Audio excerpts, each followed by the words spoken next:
The lower extremities, we'll start off with D1 since we have with all the other ones. And where does D1 start? Down and out. So it's gonna be down. In sitting, if I keep him in sitting, I'm obviously gonna lose part of that flexion component, that's all. The foot, the ankle, the knee, and other than that one component in the hip, everything else is doing the same thing. You know, so there's, I've modified a little bit of the motion in the knee, but I've modified a lot of the motion for flexion extension in the hip. But other than that, everything else is the same. So it's a nice one for somebody who has to stay in a seated position and someone who needs strengthening both sides. Or maybe that's a CVA side and I want to get a little radiation or overflow. So stuff like that. So basically, for some reason, I want both sides.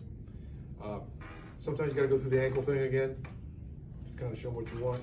So if I want to go, it's down out here, and then when I get up in here, the bottom of the feet are up and in. It's the bottom feet together, that's my inversion, and dorsiflex. And then I point, let's see, point your toes, point them down, and go and point them. You want to point them away, just relax, Cam, relax your buddy. Okay, right here, here and here. Up and in, down and out.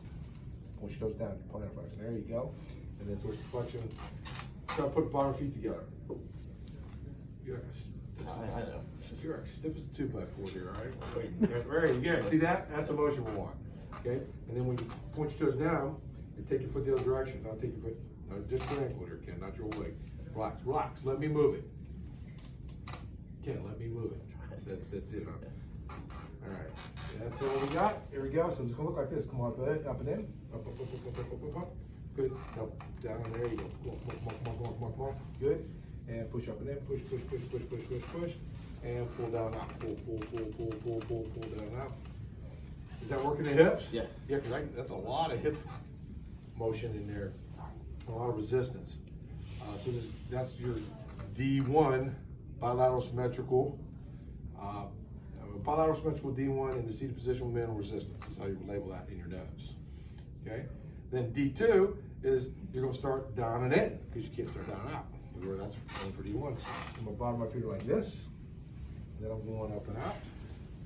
And they're coming back down here like this. Then I dorsiflex and come up and out. I come back like this. All right, keep doing that. Go up and out. Up. Okay, and pull down in. Pull. And push up and out. Push. And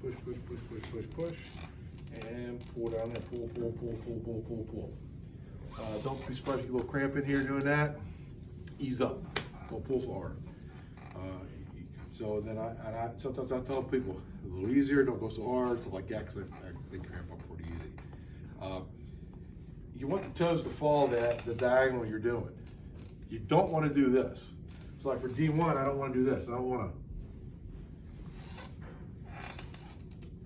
The starting and ending are the same, but the problem is I did all straight plane movements. That's the old eating a cereal like this versus like this. So that you got to make sure that that hip component is sequenced in a way that you get the toes going on the diagonal. The toes, that big toe fall on the diagonal, then you know you're doing it right. If you feel yourself just rotating and extending, then you're back to straight plane movements again.